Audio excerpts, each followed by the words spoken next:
Hey everyone, Sparrow here, and I'm so excited to be starting on the next section of True North Sanctuary today with a habitat for the timber wolves. This will be the first enclosure guests see as they descend into the mountain hike portion of the zoo, which is on the right side of the prairie pathway. Now, since this is the opposite side of the zoo, I'll also be adding a backstage area, though much smaller than the one on the other side that we built back in episode 2. It's crazy that this series is already in the double digits. Feels like just yesterday I was planning out the entrance building. Speaking of planning, you may see me pause a bit more frequently in the first few minutes of this video because I actually planned most of this habitat on paper. I was on a camping trip again and had zero access to internet, plus no time really to play, so when I woke up early after quite literally dreaming up this habitat, I just had to get it all down. I think I drew through three different views of the backstage building, one from above and then from the two sides, but that made building at least a little bit easier when it came down to it. Another goal I had for this habitat is making it a bit more dynamic than previous enclosures. During the tour last week, while I was walking around, I realized that a lot of the existing habitats are quite geometric.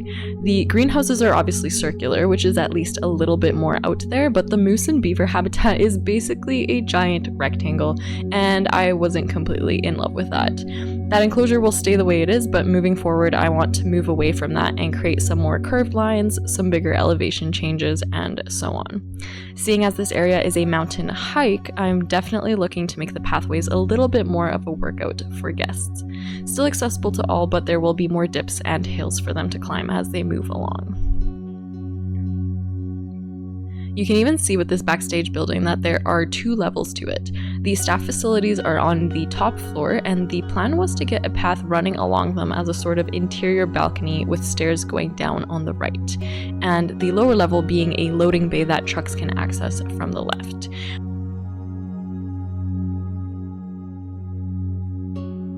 We'll be working on that shortly with the help of an amazing truck blueprint by Keyboard Keeper. That will be available in the workshop collection I have linked in the description below, as well as any other blueprints I have used in True North so far. Such as this amazing garage door by MIE. I used this in the other backstage area as well. The hardest part of this build was trying to get things to a realistic scale. I always feel like my buildings are way too big, and there's so much empty wall space. Adding decals towards the end helps, but I still always feel like something's missing. So if you have any tips on how to cover up big spans of wall space, please do let me know, because it is a struggle. It's so big and it's so empty, and I don't know what to do with it. Even this part with the driveway, I was trying to be cognizant of how much room a truck would need to back into the loading bay. I myself am still very much working on my skill of backing cars in, let alone trailers. Backing in a trailer would probably take me way too long, so hopefully what I end up with is large enough to realistically support the room needed for a truck. The only thing with a large plaza is that I then feel the need to add a bunch of clutter because it looks so empty. Less is more though, I suppose. Not every inch needs to be filled with something, but that's just such a big expanse of concrete. Here is the actual backstage building for the wolf habitat.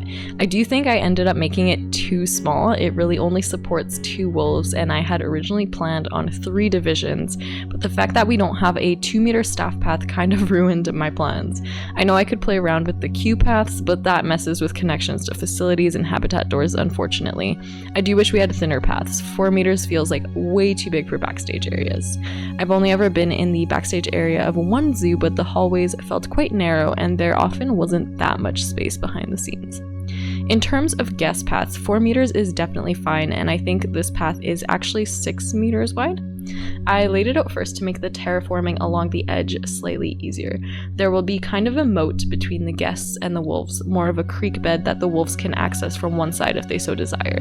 That circular piece of path will eventually be a watchtower that guests can view the wolves from, inspired by a similar feature in the Wrocław Zoo in Poland. My brother recently visited it and was kind enough to send a bunch of pictures of various buildings and structures, as well as animals, so that was very nice of him.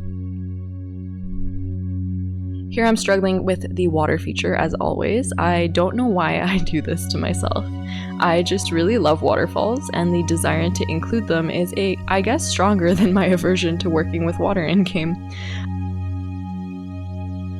I was a little apprehensive about the elevation changes in this habitat because I don't feel particularly strong in the terrain mapping area, but I loved the idea of a rocky tiered habitat, also loosely inspired by a real-life zoo, the Dublin Zoo this time. That was a more recently, I guess you could say, renovated enclosure that opened to the public in 2019, I believe, so not that long ago in zoo terms.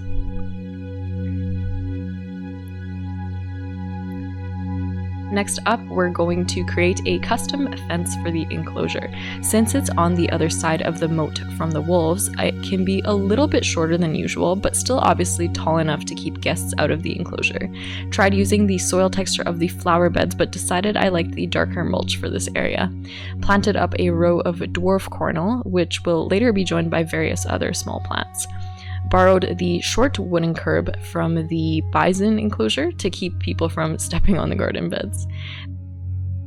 The fence itself is a pretty simple combination of a stone block, I believe that's a temple piece, some mesh, and metal beams to secure it to the rock.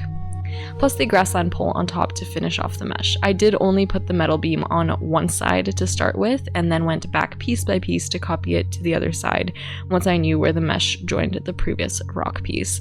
First time this process felt as streamlined as I wanted it to be, but it still took so long to make it work. So once I was happy with one piece of the fencing, I copied this portion over along the guest path and then the big concrete slabs that hold back the soil around the creek separately. The big gaps between the concrete and the fencing will be large garden beds to divide up guests' view of the habitat. That's another thing I found with other habitats so far. It's basically one massive viewing point, whereas most zoos will have lots of smaller viewing opportunities for guests. Makes the enclosure feel larger if you can't see it all at once, and I'm going to keep working towards that as well. And then the rest of the fencing. I'm really proud of this one, though I can't take full credit for the idea. I unfortunately don't remember which creator it was that I shamelessly stole this from, but the African hut base has staggered log pieces that look quite good, and that meant I didn't have to create my own staggered logs, which saved on A, time, and B, piece count. I did have to double it up because of the base. It is supposed to be used as flooring, but it does look very good in my opinion. Stole the top angled portion of the fence from the moose and beaver habitat and edited a little to make it fit. Carnivores generally need an angled top because you really don't want them escaping their enclosures. That would be terrible. Wolves don't climb, so that makes it slightly easier, but apparently they can jump roughly 12 feet or 3.5 meters, which is quite high, so hopefully these fences can keep them in. I then filled the gaps between the two fences with much more mulch and some stones. There will probably be little weeds growing out of some parts as well, just seeds that got stuck up there since it's unlikely that it gets cleaned too often. And it's finally time to start filling the enclosure. Already did the rocks around the waterfall and continued down the creek bed. The guest-facing wall of the creek I decided wasn't going to be completely covered with rock like the waterfall in the woodland walk area of the sanctuary, but more of a rough dirt face with some large boulders sticking out of it. I think it adds a bit more variation to the otherwise stacked shale rock look that we have going on most other places in the zoo. Taking what I learned with the butterfly trail here and placing some smaller stones all around to better transition it from rock to dirt along the top of the ledge. Along the edge of each elevation change, I also put down a bunch of rocks, this time more stacked like in previous areas.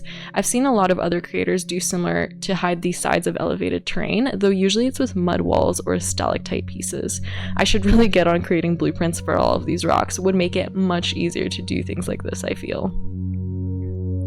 Then some terrain painting to get ready for foliage work and map out where it should go. But first, time for the watchtower. Very similar process to the greenhouses we built for the raccoons and skunks. Check out episode 8 of this series if you're interested in seeing an informal tutorial on that. Though it was a similar technique, I challenged myself to use pieces that I don't normally use, and I ended up using quite a bit of the Twilight pack actually. Portcullis beams and the metal banding as well. Set up my side beams first and then created the slope of the roof.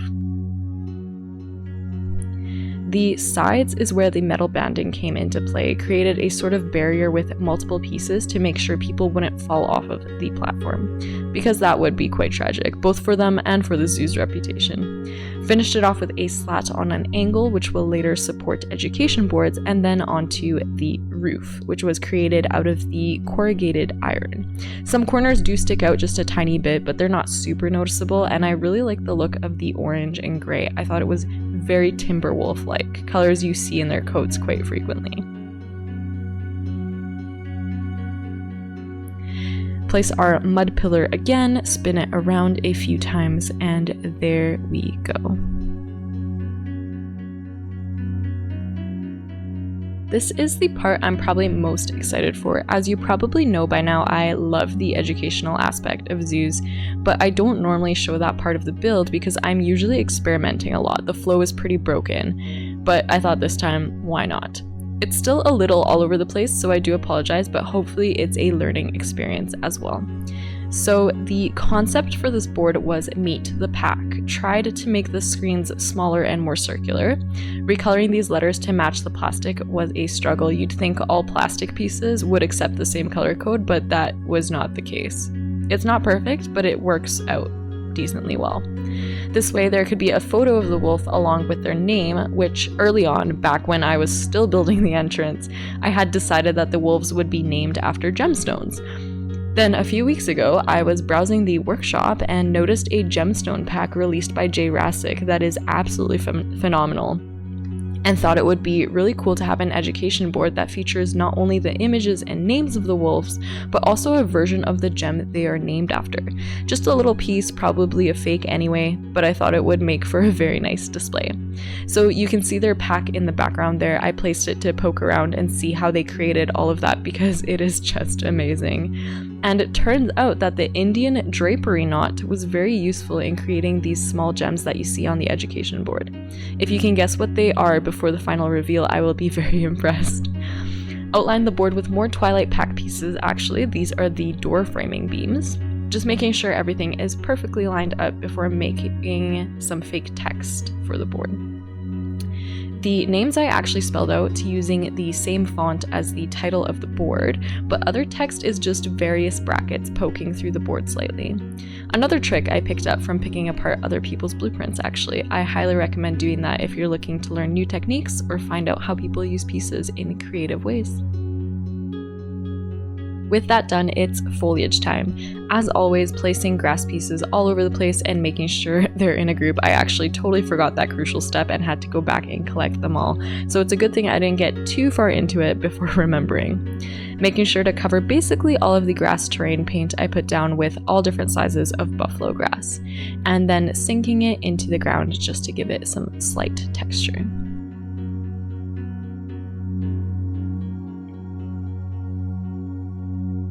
With the trees, I tried my best to limit sightlines to the backstage area, though I personally am always excited to get glimpses into the inner workings of zoos and what a day in the life of a zookeeper might be like. Not too heavily forested, but just enough to provide some shade and privacy for our timber wolves. And with just a few more trees placed, it'll be time for our tour. Okay, so we are starting our tour on the prairie pathway right at the entrance of our zoo in front of the prairie dog habitat. And if we turn to our right here, we see our brand new mountain hike area.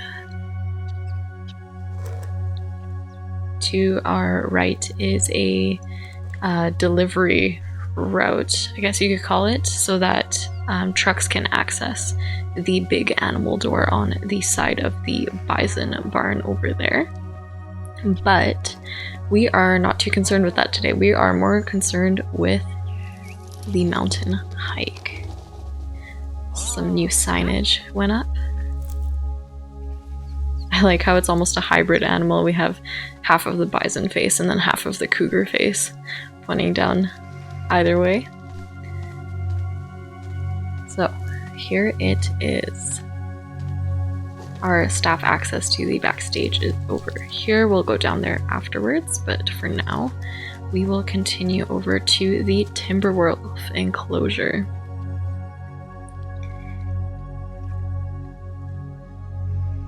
Added some more colorful plants to the planters out front here as well. And this is our first peek into the Timberwolves. Oh, and we actually have one of the Timberwolves right down here. Checking out the creek. Oh, and the other one over there too. That's nice that they both made an appearance. So, simple view of the backstage building here. I think I might still need to add a tree or something to shield it a little bit, or maybe add some ivy so that it looks a little bit less flat. And then we also get a nice view of the part of the entrance building from here as well, especially from the watchtower, so keep an eye out for that later. Oh, hello friend, you're not supposed to be able to get over here. Huh, okay, well. We have an escape artist wolf, I suppose.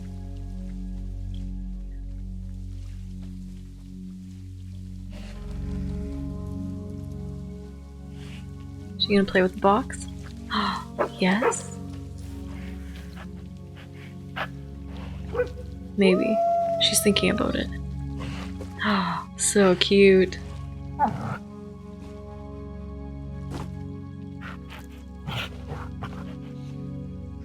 Wow, they're really putting on a show for you guys today.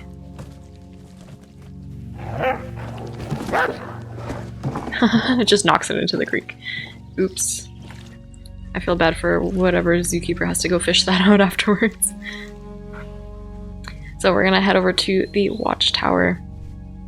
Over here we have lots of elevation changes prepped for our next habitats. But we are going to make our way up here instead. We will eventually have some educational signage here. I just did not have time to put together any graphics for it, so it's just an empty education board for now. As are these ones, because we only have 2 wolves, so no need to put more names on there just yet, because we don't know how many wolves we're going to have in here.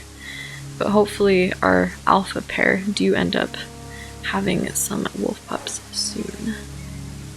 So here is a view of the waterfall that feeds the creek bed that is the moat for the habitat.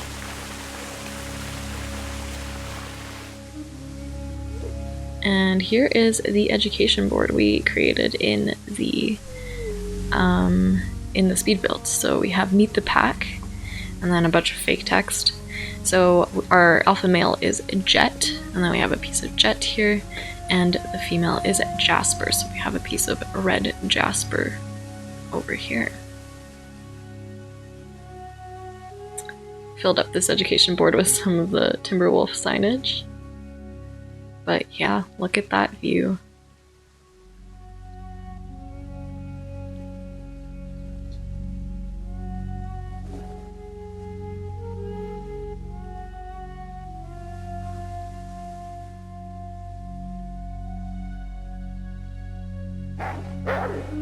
That direction will look a lot nicer in at a later date.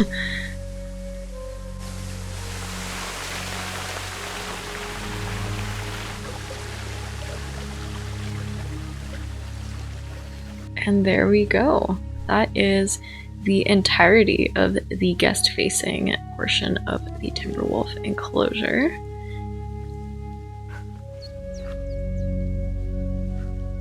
They do also have a bit of a shelter underneath the watchtower here, but we will check that out when we go into the habitat.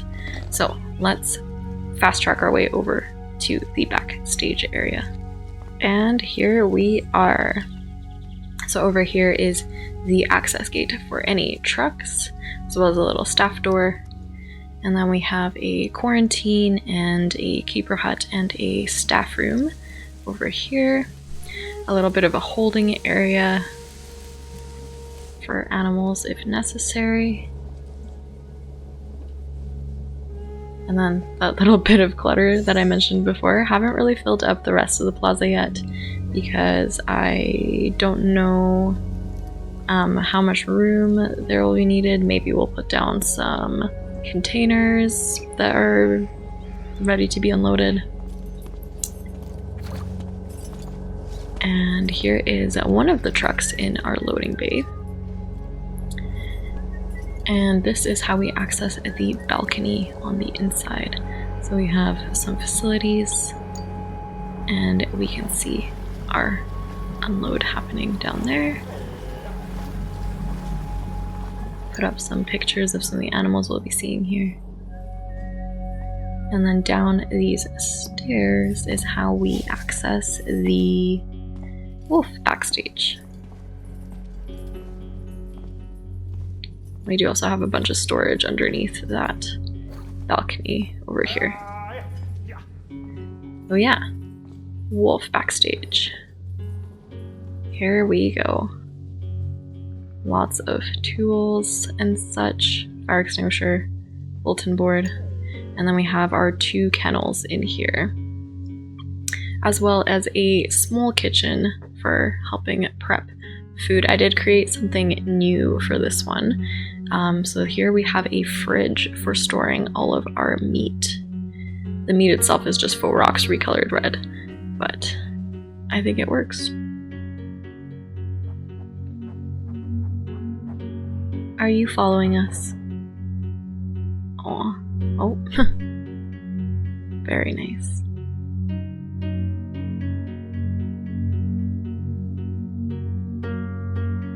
And if we walk through the keeper door, we'll get a chance to look at the wolf enclosure on the inside. So there we go. They can easily walk down to the creek bed just over here.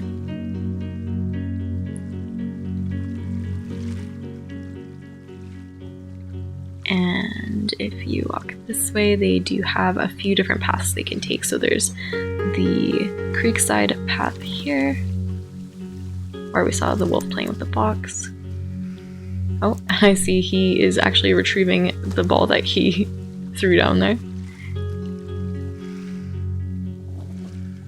And they can walk around that way, or they can also go up these rocks here to get to this shelter. It's just a small little shelter that they can hide in. Up here, they can get to the top of the waterfall. And there's a nice stone up here that I hope to catch them howling on at one point. So this is probably where they are closest to the height of the watchtower, but still far enough away that they shouldn't be able to jump up there. And then waterfall from the top. I do like that this habitat is longer than some of the previous ones. I think it gives them more room to run, and it gives the illusion that there's a lot of space for them to move around into. And then this is the upper path that they can also take back down to the backstage.